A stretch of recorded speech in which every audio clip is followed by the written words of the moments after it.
In this episode, we're talking with Emma Brown-Garrett from Menk White Auctioneers, and we're going to explore what goes on in the mind of an auctioneer. How can they tell when buyers have got more money to spend? How they recognise dummy bidders? And we'll venture into territory not often discussed openly. Is underquoting necessary to get the best price at auction?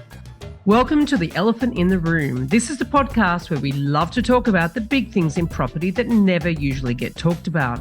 I'm Veronica Morgan, real estate agent, buyer's agent and buyer's agent mentor, co-host of Foxtel's Location Australia, author of Auction Ready and co-host of Your First Home Buyer Guide. Hi, I'm Chris Bates, mortgage broker, currently ranked number 3 in the MPA Top 100 Mortgage Broker Awards. Before we get started, everything we talk about today is not personal advice, and we recommend you engage the services of a licensed and experienced professional. Our guest today is real estate auctioneer Emma Brown-Garrett. Emma has over 20 years' experience in the property sector, originally starting in residential sales, working with some of Sydney's well-known boutique agencies. She's a natural performer, a pretty useful trait in auctioneering, as is adaptability and being able to adjust her style to market conditions. Emma is known for her energy, professionalism and commitment to achieving the best results for every client, whether it's a first home or luxury estate. And we love interviewing auctioneers and getting their insights into what happens at the pointy end of the residential real estate process. And Emma has come prepared for a no-holds-barred discussion. So thank you for joining us and welcome, Emma. Thank you so much for having me. Emma, thanks so much. I'm looking forward to this chat. I think, it's always interesting when we look at someone's past experience coming to where they've got to today. And for yourself, working as both the agent and now auctioneer, what do you think adds the most value to a sale? This is a good question, actually. And I often talk about the fact that all those years as a sales agent, for me, it's made me a great auctioneer. But what I've learnt as an auctioneer for the sales process is outstanding. I think when we talk about the auction process and the auction floor, fundamentally choosing the right auctioneer for that day. And for the sales process, really what it comes down to is communication, right? That's the number one thing. When I look back at my sales career and then coming into auctioneering, what's the one thing that I've used the whole way through and have been really strong about is communication. Absolutely. But you must get to some auctions and you must think, I can't fix this. Yes, but I'm a problem solver. So I try my best. I try my best to try and fix some situations. But actually, that's a good thing too, because in that situation, you want to have an auctioneer that's there, that's able to problem solve and say, okay, so these are the 3 scenarios. We've got a one bidder auction. How do we attack it? There's no one registered. How do we attack it? There's somebody that won't register but wants to purchase after the property's passed in. There are so many scenarios. So having the right auctioneer to navigate the auction process and auction floor, most things can be fixed. I'd like to think so. Not if you don't have any buyers there. Not they if you can't. have any buyers. True, you can't. It is interesting though, because I've been at auctions where I've seen that the sales agent they know it's clear they've done all of their work and it's just a matter of the auctioneer being the conductor effectively and bringing it all to a crescendo, which is an ultimate sale. And other times where it's a difficult situation and the auctioneer, I've seen auctioneers step in and negotiate with buyers. Yes. I've also seen auctioneers be used to crunch vendors and into crunching down their reserves. So I guess different agents would utilise auctioneers for different things. I certainly didn't do that when I was a sales agent. Our auctioneer literally was just the auctioneer. It was our job to work on whatever discussions need to be had with the vendor and buyers. It was our job as agents. But I do, as a buyer's agent, see a very different relationship between some agents and auctioneers. Do you find that you are relied upon in ways that you probably didn't expect to be relied upon when you became an auctioneer? 100%. One of the things that you must be good at as an auctioneer is understanding when to step in and when not to step in. And I think a lot of clients I work with enjoy my ability to help them negotiate.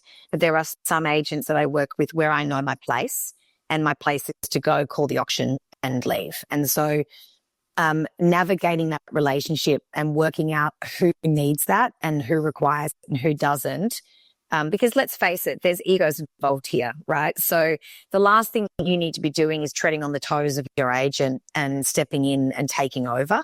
I like to offer that service at the beginning of my relationship, but by no means do I auction day comes and navigating, the time and the place to do that is really important. It's a mixed bag for me. Some agents use that and some don't. So, but as an auctioneer, I can do any negotiation that you ask, any help that you ask on the day. I'm prepared for any scenario.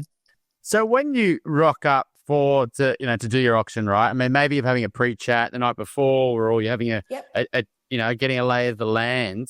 What are the things that you're trying to, the points or the data points that you want to know, like how many bidders there are, or what are the things that even subconsciously you're sort of trying to reconcile in your mind about how this auction's going to go, and that maybe potentially other buyers that are, looking to buy at auction could start to look out for as well?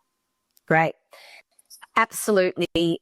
We get the lay of the land. I'm available throughout the whole campaign. So a lot of my clients I work with from sign of agency. So I will introduce myself to the vendor at the very beginning of the campaign. So they're very familiar with me throughout the campaign. I might join a set to sell meeting.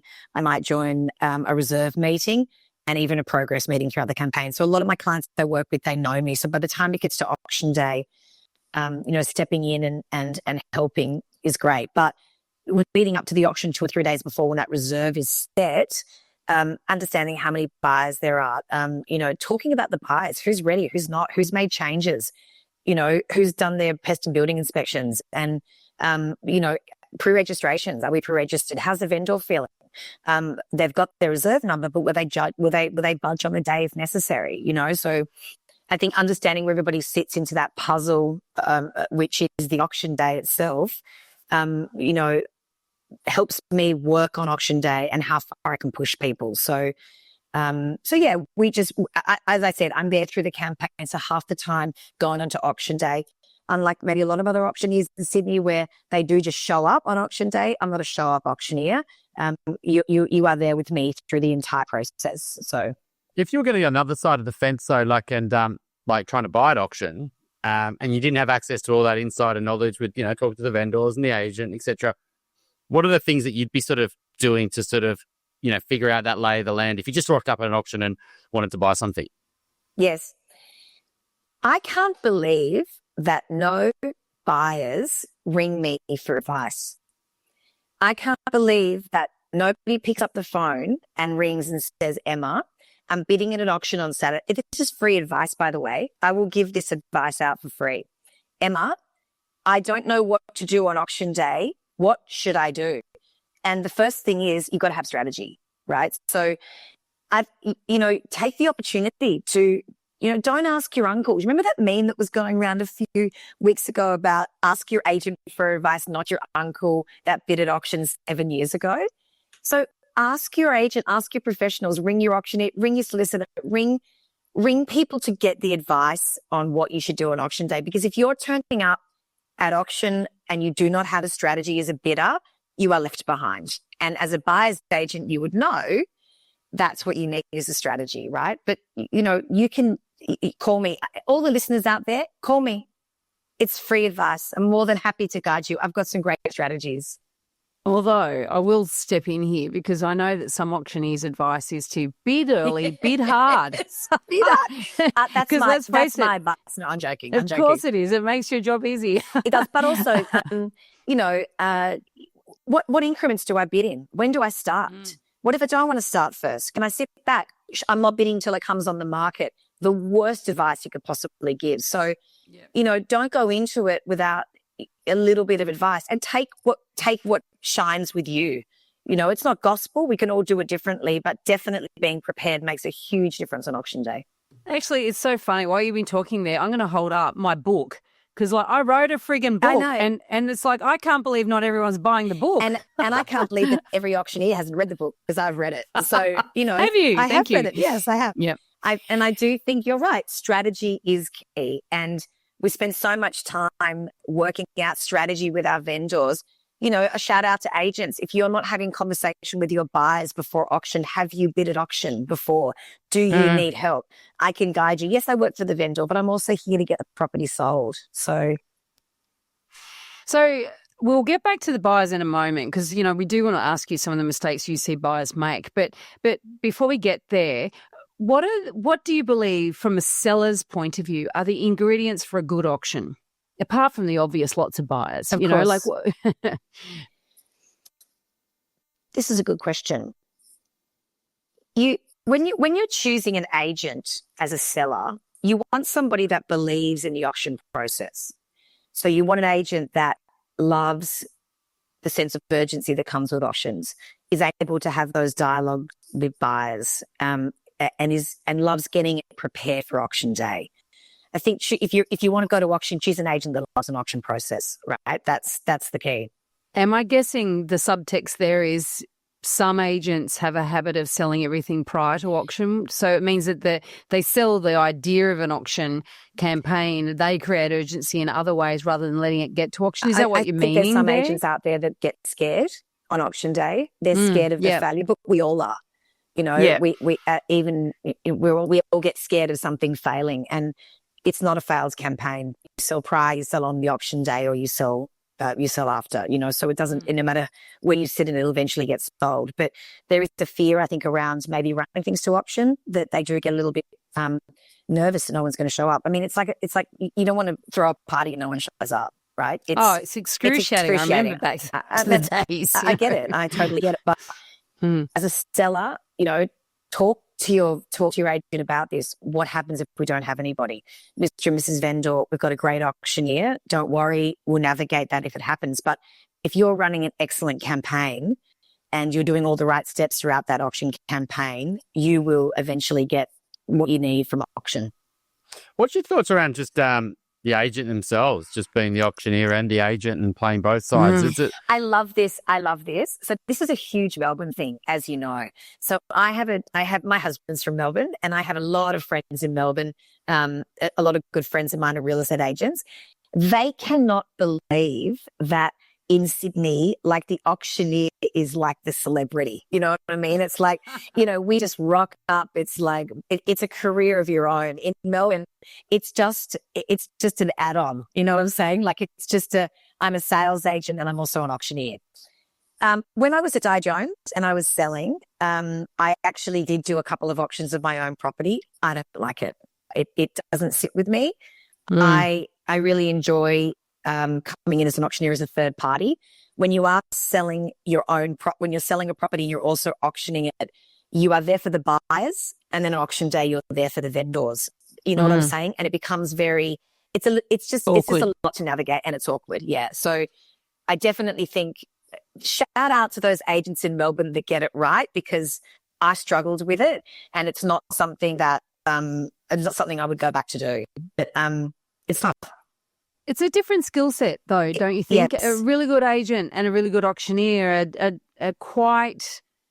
It's difficult to get all of that in one package, I would think. And it's a lot of work. I mean, it's hard enough on a Saturday. Imagine on a Saturday, you're doing your open for inspections, you're going and opening up your property, then you're auctioning it, then you're running again. It's a lot of work, And I do think as the auctioneer, you are the professional. You step into that space, you're showing up a little bit earlier, you're meeting the buyers, you're doing all that stuff. I think I like them separated. I think they work separated. What's the hardest auction you've ever had to call? It's funny. Some of the hardest auctions I've had to call have been when the agents are nervous. So it's not so much a particular property, but it's actually the environment. And when an agent is anxious or nervous or frustrated or isn't maybe not prepared, we talk about this all the time. If you're prepared, if you're organized, there's everything just flows, right? So some of the hardest auctions I've called is where nobody knows what's going on. Nobody knows how many people are going to show up. Maybe the registrations aren't done properly. People show up to bid in the company title or in a trust. The agent doesn't have any idea. Thankfully, we are very compliant at Nenk White, as you would know, and we always know what to do. But a very nervous and unprepared agent, I have called auctions for some, and it's extremely frustrating, and it makes me nervous too, right? And Yeah. you said there, like, your process seems like you get involved a lot more. So, Yeah. obviously, and then you get some auctioneers just rock up on the day, right? They literally Mhm. do 11 back to back, and they can't possibly be getting involved in, every sort of. What do you think the major value add in getting yourself involved through the whole process? And, let's say the auction does go cold and it doesn't hit the reserve. Where do you sort of end in the process as well, to help make sure the property gets sold? Most of the times, if I am involved in the beginning and it does pass in, I do let the agents take it from there. Okay. That's what they do. That's their job. I will help you negotiate on the auction floor, and I will also help you do a very good pass in and navigate that situation. But usually at the end there are, thank you. If you need me, call me. I'm there for advice, but you know what you're doing. So I kind of leave it at that point. Adding the value, it's really important for me to be involved. I really like being involved. I love the agents I work with, but I love showing up to auctions that little bit earlier and meeting the buyers. I don't book on the 45. I book on the hour. It's something that I implemented into my business. It means I lose an extra auction or two on a Saturday because I want to give that time to my clients. That's a choice. And I love it. I often do registrations. If I have time really? on a Saturday and an agent needs to exchange, I sometimes sit and write the contracts out. It's just something I like to do. It's not, I don't do it all the time, but if you've got the time, why are you not doing that? You've got a client for life if you're helping like that, And what's the unfair advantage that you get though, like knowing the vendors, right, knowing the agent versus the auctioneer that just rocks up on the day? I mean, they might be great, great auctioneer, but, surely more information is more powerful for you. So where do you think that comparing the agent, they engage you or they engage the auctioneer that just rocks up on the day? If I have an opportunity to meet the buyers prior, and then I have to have a tough negotiation with them, I am more likely to have earned that trust in those 15 minutes of registration, asking questions. I mean, you know me, Veronica, Chris, we haven't had the opportunity to spend that much time together, but I'm a people person. I really enjoy relationships with people. Getting to know me in those 15 minutes, you can feel much more comfortable, maybe even more comfortable to bid on the auction floor.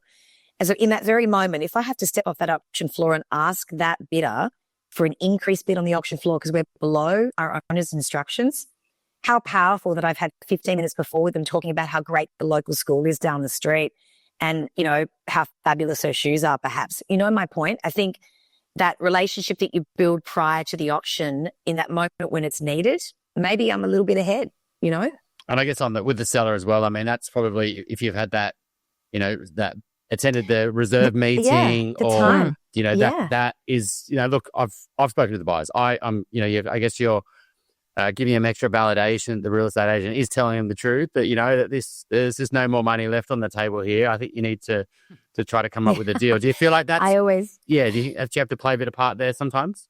Absolutely. And I always say to my clients, like, make me the bad cop if you need to, I'm more than happy to help you through this negotiation. You've built this amazing relationship with them.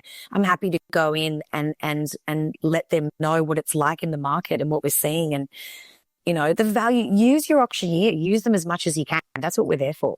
Well, it's easy to have that third parties with some of those more difficult conversations anyway. But you mentioned something earlier. You said a good pass-in, right? Oh, yeah. Tell us more about that. We have a little joke within the office that white auctioneers are known to have a 5-star pass-in. Now, it's sort of funny because auctioneers love to brag about their clearance rate. No. You're bragging Veronica, about your passing Chris, rate. I have the best pass-in in the business, right? Right. Often after I pass a property in, I will get an applause. Whoa. I mean, that's just next level. We joke about that. I don't think I've ever seen you pass one in. You just come along sometime, and I'll organise a pass in for you. And we joke about it in the business because it's not the 5-star pass in, it's a service, right? So you're paying for the auctioneer to come out. Our time has been paid for, whether or not we sell it or not. I still, as you know, with a pass in order for us to be under auction conditions, you need to mention the possibility you could use a vendor bid, and also the address of the property. So there's a couple of things legally there that you must go through the preliminaries in order for you to pass that property in and for it to be under auction conditions until midnight that night. So you must do a passing if you want those conditions. But doing it properly. I will just say, this is New South Wales, by the way. Everybody, sorry about that. there's Sorry. different legislation different in every legislation. state and territory. We get one vendor bid here in Sydney. Yes. And New you've got to South Wales, register. you have to register. Thank you very much for putting that out. But yeah, explaining to the buyers who have turned up that are maybe not registered and they're just onlookers, explaining what's happening. People want to know what's going on the auction floor. Nobody wants to just be yelled at anymore. They want to be explained. So tell me, during an auction, Emma, how do you know if a buyer has got more money? I love this. So we talk a lot about auctioneers just showing up and calling numbers and leaving, right? We have an enormous skill of reading people's body language. Now, there are so many tells about buyers when they're finished and they're done. But we don't talk a lot about when we still think people have got money, right? So obviously the obvious ones, when you finish, your shoulders hump over, you kind of lose your power stance. Classic is like the paddle in the back pocket, or like into the handbag, or they. Yeah, but that's more deliberate. There's a lot of people that it is.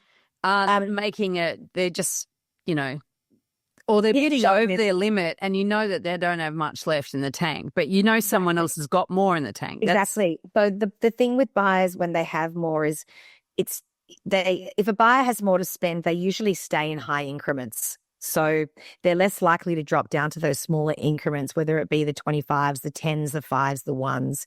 Pretty much if they've got more to spend, they will be a little bit more aggressive with their bidding up until at a point that they're not. So again, with one of our negotiation skills, perhaps if we're under our reserve, we might step off the auction floor if the bidding is stopped, and we will ask the highest bidder if they would like to increase their bid.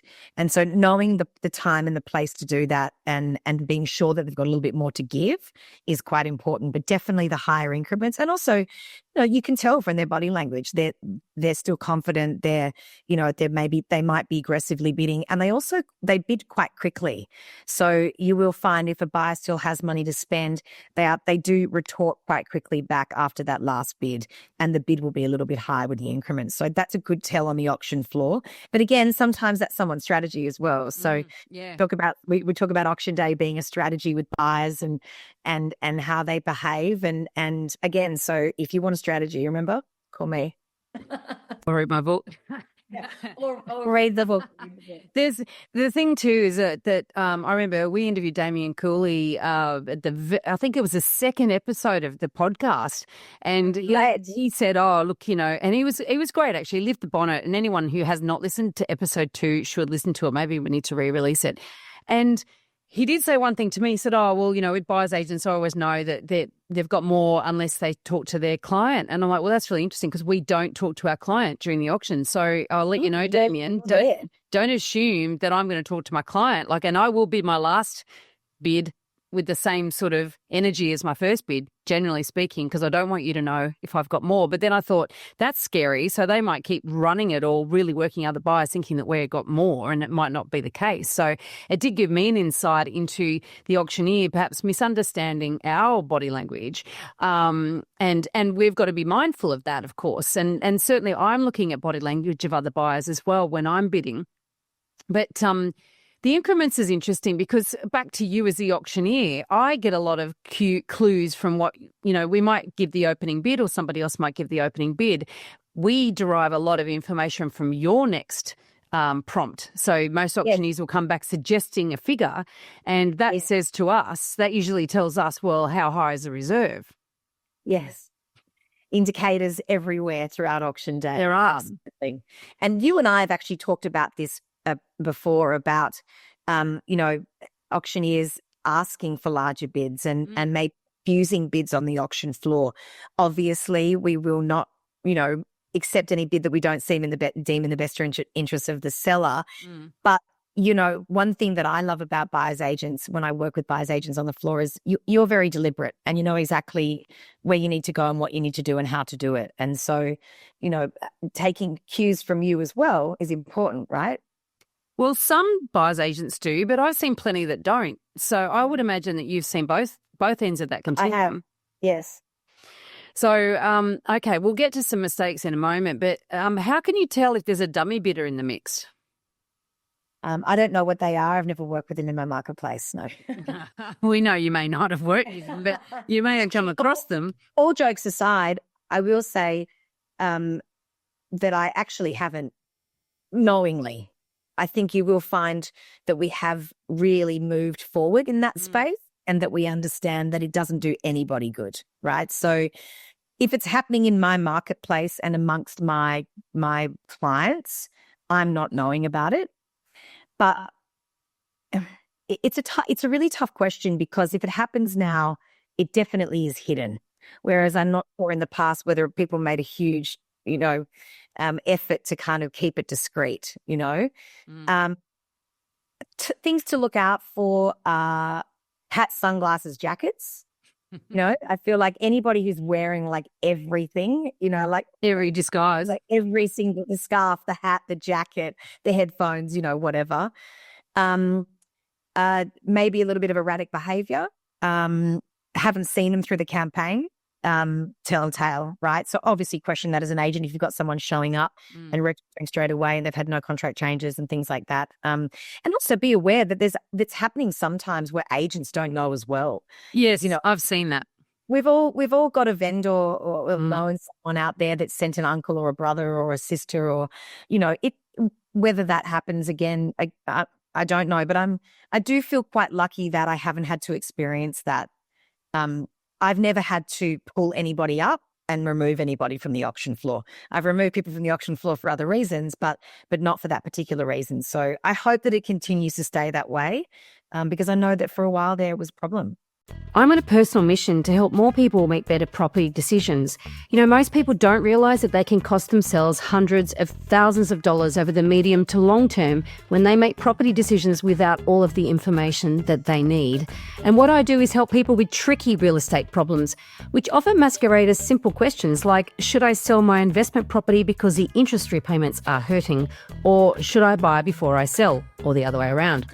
You can connect with me and access all of the tools that I've created to help you make better property decisions at veronicamorgan.com.au. And there you will find resources for first home buyers, details about my buyer's agent mentoring program. You can connect with my Sydney-based property management and buyer's agency teams, Australia-wide vendor advocacy, or ask me for an introduction to the small group of buyer's agents that I would personally recommend across the country. That's veronicamorgan.com.au. If you're looking to buy your first home, thinking of upgrading to a new one, or purchasing an investment property anywhere in Australia, we would love to carefully guide you through this journey and, importantly, get the finance right. Reach out via my website, alcove.com.au. Well, there was a big change in September 2003 when that legislation about registering to bid in New South Wales came in, and we definitely noticed a big difference. I tell you that I am uncomfortable often, though, if I see an agent bidding on the phone for someone, and I think, well, there's no real evidence to me that that's a legitimate buyer. So what's the auctioneer's responsibility here? This is a really good point. Yeah, to ensure that there's actually legitimate buyer on the end of that line. Good point.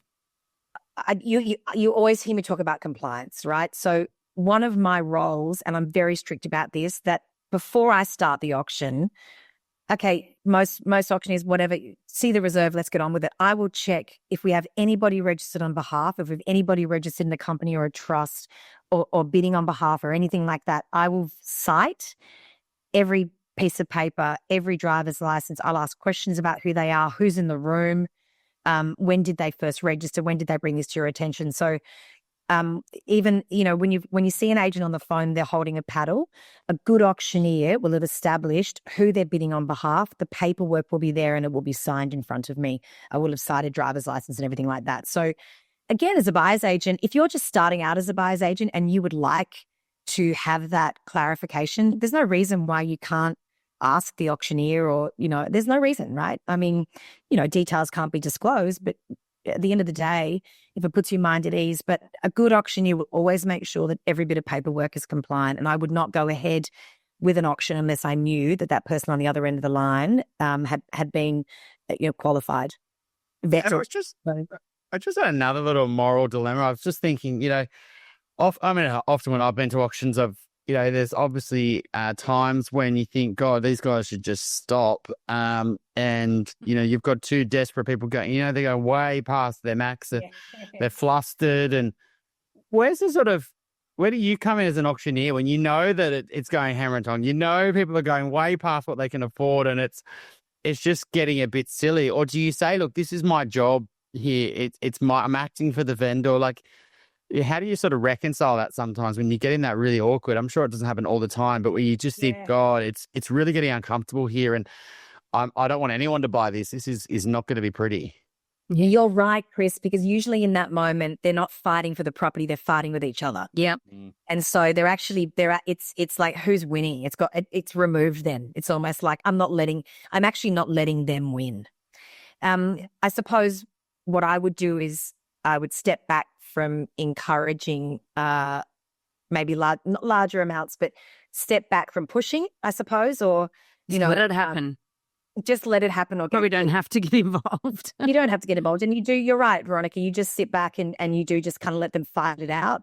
I probably, some quick trial closes and see if I can get the hammer down before, another war starts of 1,000, 2,000, So, but again, we're there for the vendor. So if I had to do 40-minute auctions of $1,000, then that's what I will do. I'm paid for that. That's my job. But I've been at a few of those. I don't bid like that, but I've observed other. And I appreciate that, Lee. Thank you. I've observed other auctions like that. And you just say, and I've seen some buyer's agents engaged in those $1,000 bids as well, lock horns. And I think, seriously. I don't mind the 1,000. I hate it when it's like, $2,997. Oh, do you take them though? I mean, in fact, I've noticed auctioneers refusing those to go down to the lower increments. I mean, I was at actually Clarence, your boss, was calling an auction that I was at, and it did sell for over 7 million, but he was just refusing to take less than 5. So yes. In the old days, it would have been 500,000, but for Clarence, it was no 5,000. That's the limit. I'm just not taking it.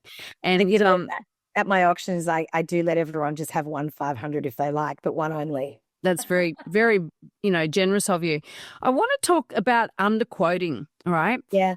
Now, I was at an Officer Fair Trading roundtable on underquoting this week. They noted that there wasn't an auctioneer in the room, funnily enough. I'm not really sure anybody thought of it until then. But isn't it sort of too late for you as the auctioneer to do anything about how the property has been quoted once you turn up at the auction? That's correct, yeah. But do you think... Go ahead. Yeah, but so do you think that, do you ever think, oh, well, more than 10 registered bidders is a sign that property has been underquoted?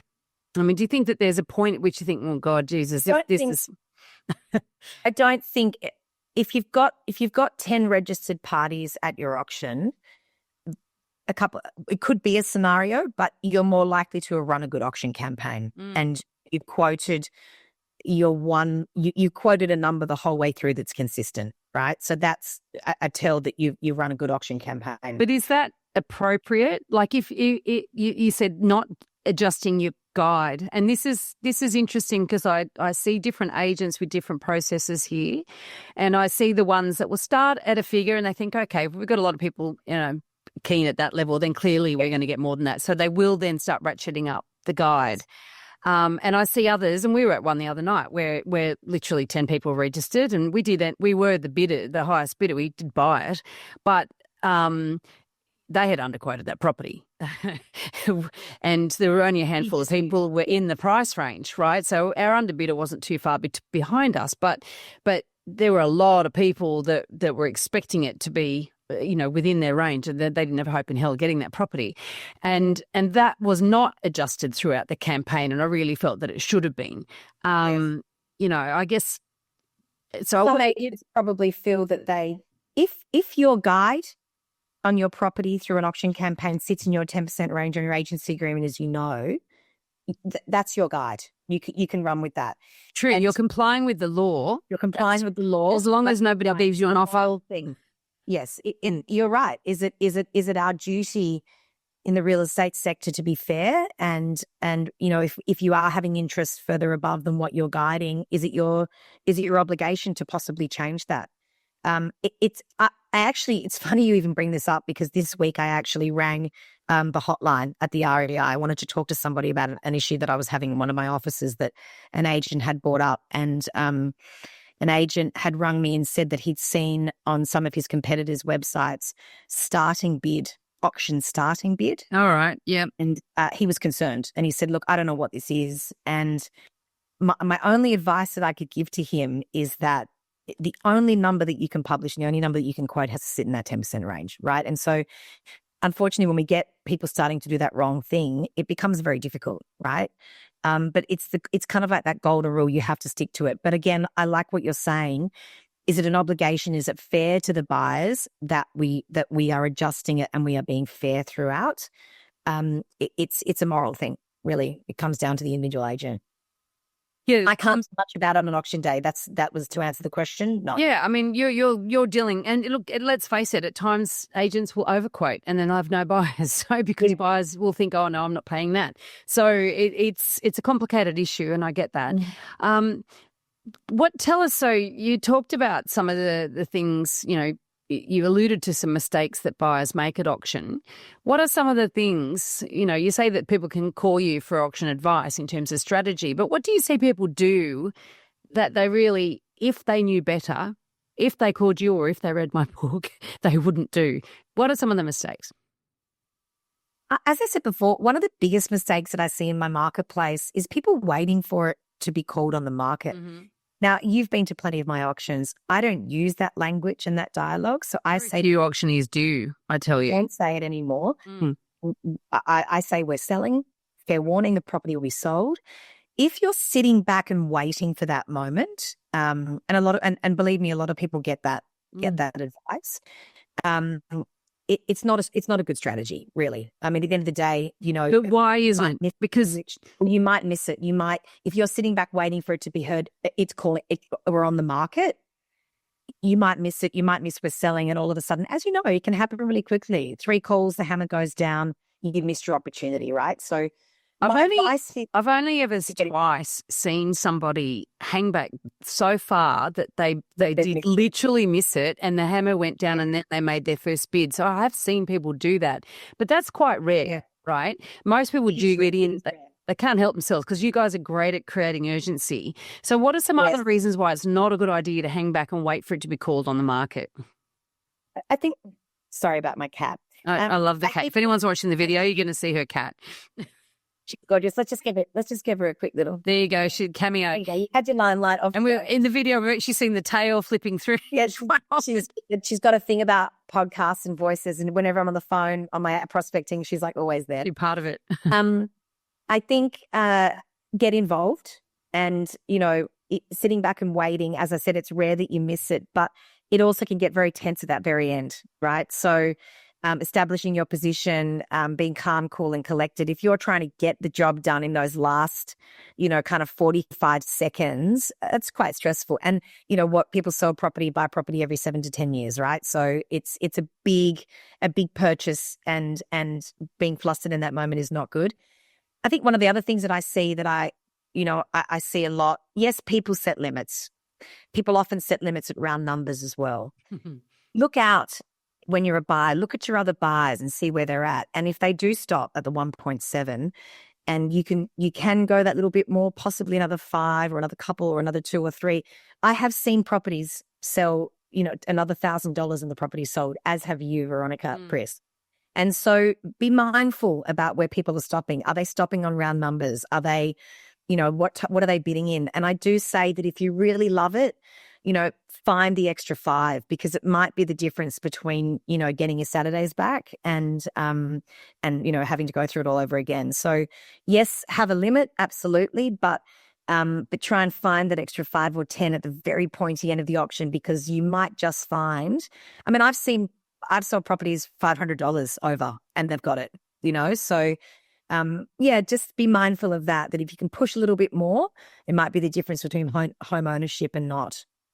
Emma, the thing that makes it interesting working in the property world is the market's always changing, right? And we're having to shift buyer preferences, the market in terms of buyer urgency, number of buyers, number of listings, etc. And I guess the macro economy is always changing as well. Over the last couple of years, obviously higher interest rates, and what has that taught you about the market and being a good auctioneer? Because you're sort of having to always pivot and change what you do. Like, what's some of the learnings you've had to shift over the last couple of years?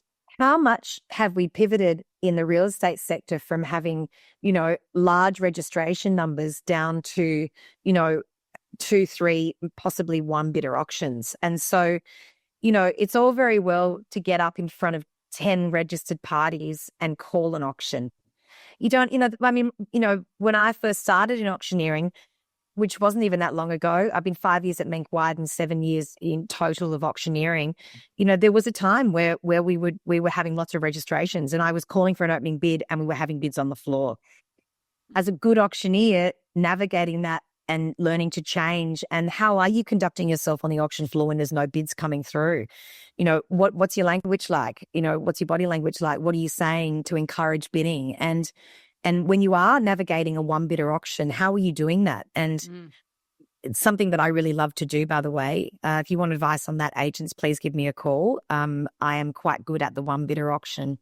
And no, I don't just lock the doors and tell them to stay into the contract signed.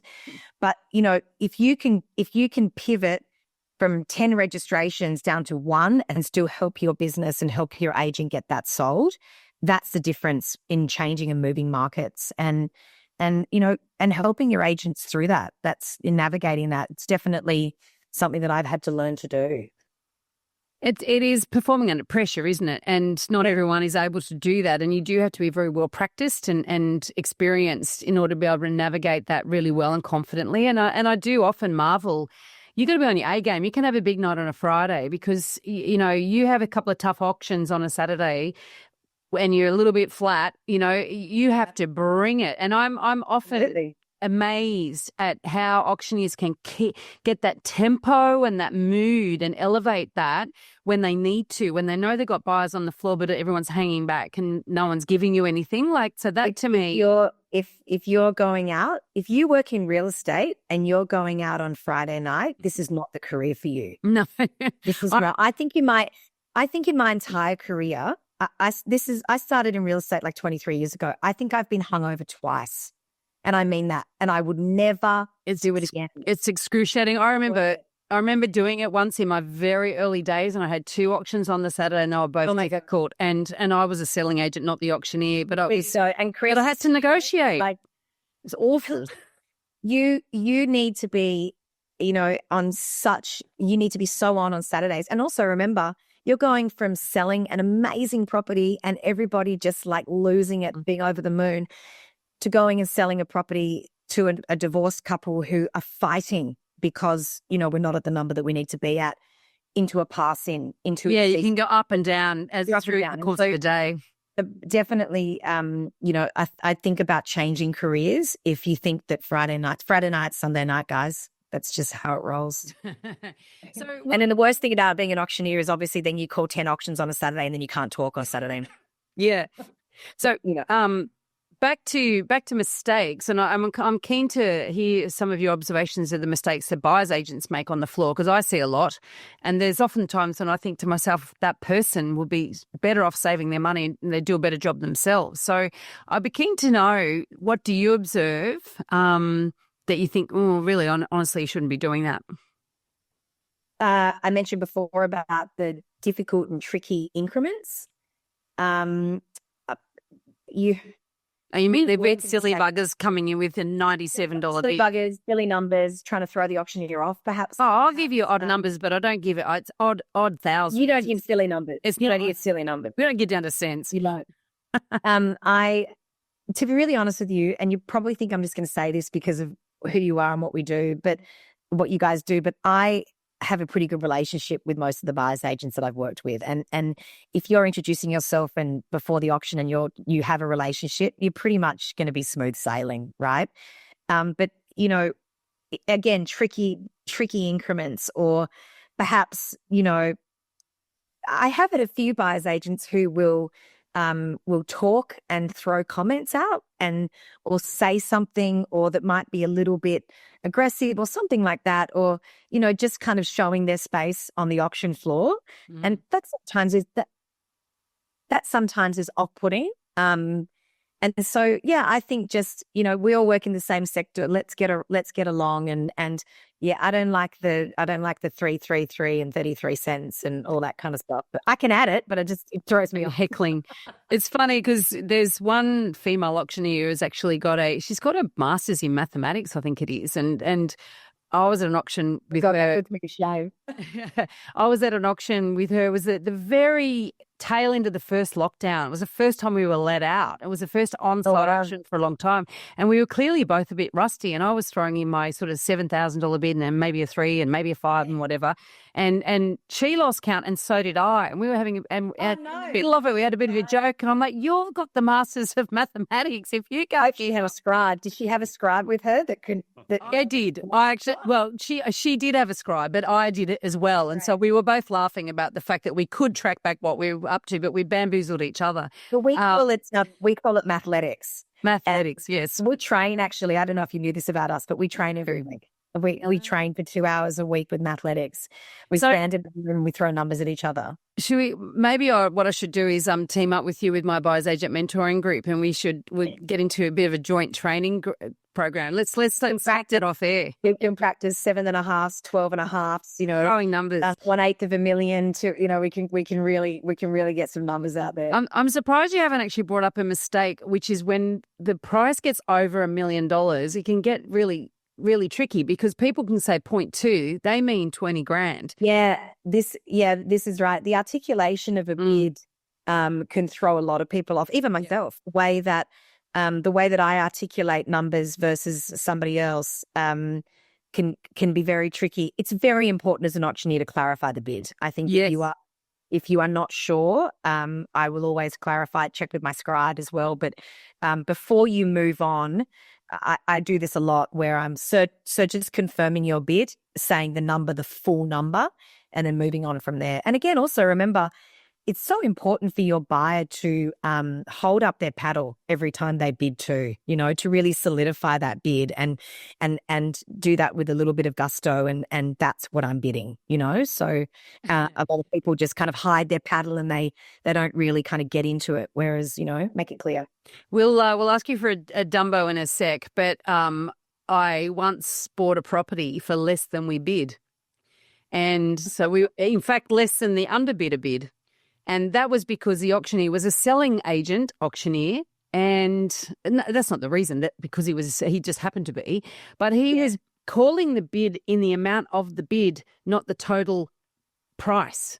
So if the increment was 20 grand, for argument's sake, he would call the 20 grand. He wouldn't say 1.56 or wherever it landed on, right? Yes. So he got lost. And he miscounted.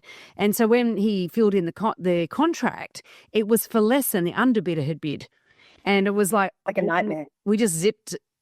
The vendor wasn't there. And so they were doing it all remotely. Obviously, the vendor, I don't know where the vendor was. The auctioneer signed the contract on behalf of the vendor, and we just kept mum and then left and then got around the corner. It was like, can you believe it? I just paid less. That's really bad. Actually, do you know something interesting about that? Do you know whose responsibility that is? The auctioneer? The auctioneer. I would have carries professional indemnity insurance. We if you're not insured properly as an auctioneer, you need to start thinking about it. That is our responsibility. I would have thought so. And so interestingly enough, I don't think the vendor knew. And I don't think anybody except us realised. Probably the underbidder. You've just told now on the podcast. Now everyone, but I haven't told you what property it was or what agent. But that the underbidder would have known, because if they saw that then get published the next day with sold price, they would have went, hang on a minute, we bid more than that. How did that happen? Anyway, if they are listening to this and they're thinking that was us, that's how it happened. The auctioneer lost track. All right, do you have an example of a dumbo for us? That was a good one, I think. But there's so many. I mean, I'm actually trying to rack my brains to think about. But I did do one. I did do one out in Fairfield actually last year, and I had a very excitable developer who was bidding. It was a really busted up old property, huge block of land. It was literally just going to be ripped down. And he was playing games the whole way through, bidding here, saying he was going to bid and then didn't. I think he was quite playful about it too, and as was I. But he was really testing and really low, bidding 500s here and there. And I took one, and then I was having to shut him down and being quite disruptive. And we got to the very end of the auction, and was checking with everyone, and I 3 calls, and I put the hammer down, and he bid just as the hammer was going down, right?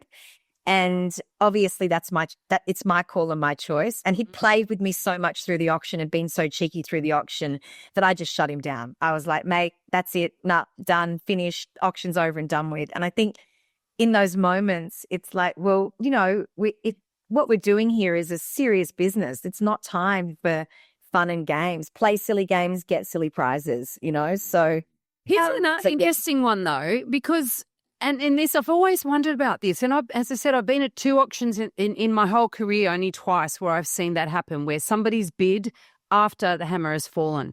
And it's too late. The hammer falls, and that's it. It has exchanged. It's sold. It's too late. That's it. And that's a hard conversation to have with your owner, though, isn't it? Because the owner is going, but that person, I could have got more money. Like that's a it was only $500 a bid, so it's the other person might have come back. $500 is also, solicitors asking for solicitor fee for the contract, So it is, it's money, right? But yeah, I think in that moment where if you're going to play and you're going to be, you're going to push me a little bit and things like that, at the end I get the final say, right? So I was going to sit down question before actually, Emma. I was on the tip of my tongue. It was, what do you reckon your personal biases, right? Like, naturally we all like people and like people more than others. It's gravitate to others more than others, and have more empathy towards others. It's just natural, right? So as an auctioneer, you favorites. You hate to not with. You can't stop it. Like it's just human. Yeah. And when you're in the court of an auction, your brain's subconsciously is running. Like if you see this, single couple, it doesn't really matter what life stage you're at, but you've got this connection to this person. Do you think that it ever matters to them? Do you think that increases their chance of buying with you? Like, how does it work? It happens to me all the time. And again, I've often met them prior, brand new baby. They've lost at 7 auctions. Like, I feel like you get the backstory. You're like, oh, I really hope they win. I wouldn't say on the auction floor that I'm biased. I think I have noticed as well sometimes that my bias tends to shift sometimes. I'm like, I kind of really want them to win. And then, somebody else comes in with larger bids and I'm like, oh, I think they could have it in the bag, But there is by absolute no question that there are times where I meet people prior and they're just so lovely and, they want it so badly. You can tell when somebody wants that home. Mm. Yeah. And the best thing ever is that when you do want them to win, and they do, that's nice. and so they come up and give you a huge hug and they just thank you so much. It's one of the best feelings in the world. Thank you for making me pay more than anybody else. And often I have actually made them spend an extra $35,000 and they still come up and give me a hug. It's all about not losing. Emma, that's been a really a very invigorating chat. We really appreciate that. And thank you so much. And thank you for putting up with my cat. Oh, yes. Your cat has been beautiful. So lovely hot pink collar. Thank you so much. It's really nice to meet you both. Thank you. I love what you do. I'm such a big fan. And if you haven't read the book, go and buy the book. It's fantastic. Any buyers listening to this, it'll answer so many questions for you. Like even as an auctioneer, I was like, love it. Oh, I'm impressed that you read it. So thank you very much. I did not even know that when I started heckling you about that. Look, thank you. Thanks again for coming on. If you have a question that you'd like us to answer in an upcoming Q&A episode, you can send us a voicemail or written question via the website, theelephantintheroom.com.au, or you can email us directly at questions@theelephantintheroom.com.au. If you like what you're hearing, please share this episode with others you feel would benefit. And while you're at it, why not leave us an iTunes review? 5 stars would be great. I know that sounds a bit cringy, but we have it on good authority that every review helps make it easier for other people to find out about us and hear what our amazing guests have to say.